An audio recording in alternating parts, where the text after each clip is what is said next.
Getting personal with singular possessive pronouns. Hello everyone.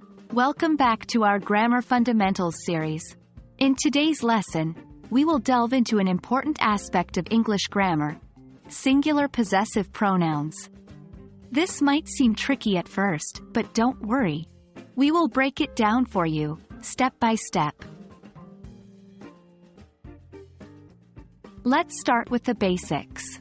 Singular possessive pronouns are words that show ownership or possession.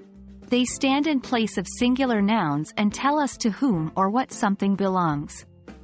Some examples of singular possessive pronouns are mine, yours, his, hers, and its.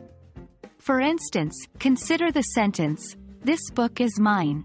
Here, mine is a singular possessive pronoun that indicates the book belongs to the speaker. It's important to understand that singular possessive pronouns replace the noun plus possessive adjective structure. For example, instead of saying, "This is John's book," we can say, "This book is his." Remember, the use of singular possessive pronouns gives our sentences variety and makes our speech or writing sound less repetitive. To better understand how to use singular possessive pronouns, let's look at some examples. 1. The cat is chasing its tail. Here, "its" is a singular possessive pronoun indicating the tail belongs to the cat. 2.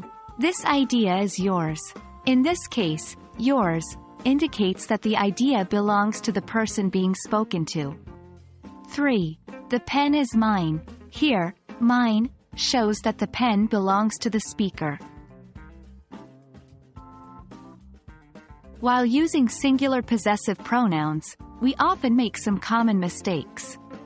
For example, mixing up its possessive pronoun with its contraction of it is, or using your instead of yours, or her instead of hers.